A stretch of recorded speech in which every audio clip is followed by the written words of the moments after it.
Hey guys welcome to Jyoti blog. So guys आज blog रे मु आपण मानक देखेबी केमिति सररू आपण माने घी बाहर करि परिबे। एठी मो सिस्टर सबुदिन क्षीर सर को कलेक्ट करके रखती जितेबाला 15 दिन 20 दिन हो जाए बहुत सारा सर हो जाए तापर सी घी बाहर करे। तो आपण मैंने जब घरे घी बाहर करने को चाहते तो यही वीडियोटी आपण मानक बहुत हेल्प कर वीडियो पूरा लास्ट पर्यंत देखूँ। जदि चैनल आपण मैंने नुआ चैनल टी निश्चित रूप से सब्सक्राइब करूँ। तो चलतु वीडियोटी पूरा देखूँ केमी लगे निश्चित कमेंट्स करके जनइबे। मझे मझे मुझे पूरा डिटेल्स दूसरी। तो देखो प्रथम सर को मतलब ग्राइंडर पकईकि एथर पानी देके मिक्स करा जाउची। तापर प्रति केमती कौन होउची मु आपण मानकु देखौची। पूरा वीडियो टिके देखंतु ताहले आपण पूरा प्रोसेसटा जानि परिबे।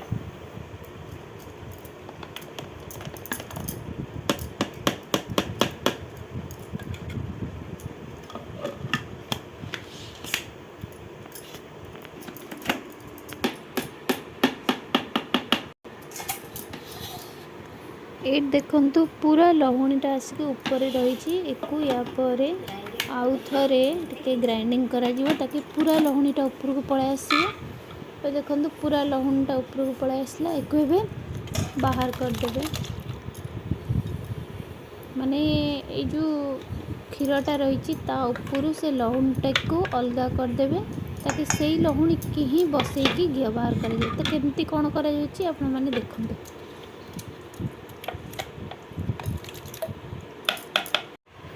देखते ए से जो पानीटा रहीगला पानीटा को तले छाड़दे ऊपर जोटा कि लहुणटा भासुची से लहुणटा को छाणिकी आनीदेवे आ से लहुणी ही घी बाहर।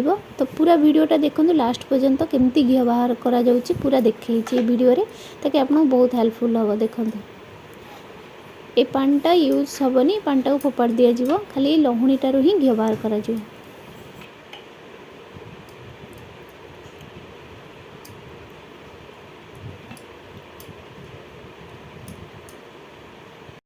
देखते ए गैस उपर कड़ईटी बसई दिगला तापर आम जो लहुणटा को कलेक्ट कर से लहुणटा को एथर पकईदेवे ताकि यू ही घी बाहर। ये पूरा माने बॉयल हे घी उपर रही बाकी जहाँ खदा तले रही।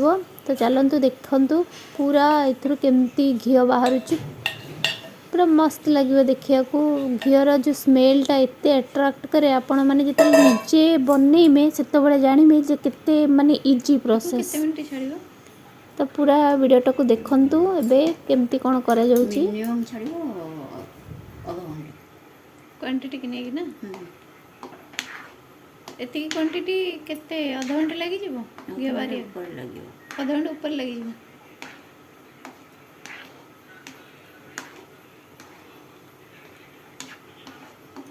एमती खोला गली आ किछि ता ऊपर घोड़ेबा दरकार नै छी त छी।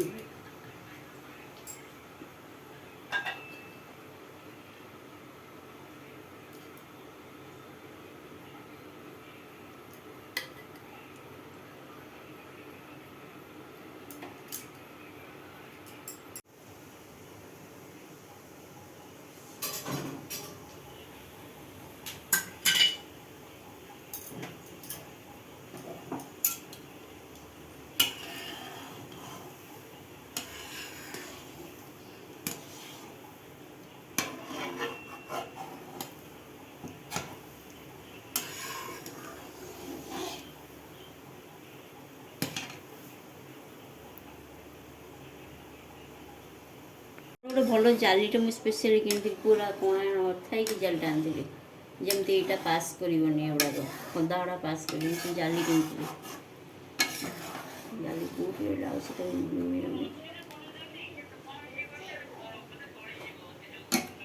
नहीं सेमता तो मोर अच्छी मुझे गोटे किणी जाली। तो देखो सांग मैंने पूरा घी बाहरी गला जीतिक खदा सब तले बसीगला ऊपर देखो पूरा घी बाहरी गला। यहाँ बर्तमान हो गला घी एबे को कौन कर ना टिक्की ठंडा करिकी माने छाणिकी ताकू रखिदेवे। तो चलतु आगो को देखा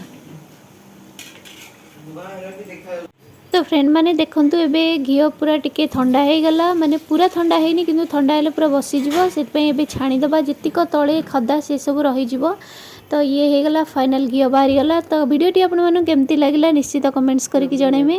तो चलतु ये आज वीडियो ये रखा देखा गंदा वीडियो रे। तो आज ये bye bye and take care. ଏଇଟା ପୁରା ଘି ହେଇଗଲା ନା ଏ ବସିଯିବ ନା ପୁରା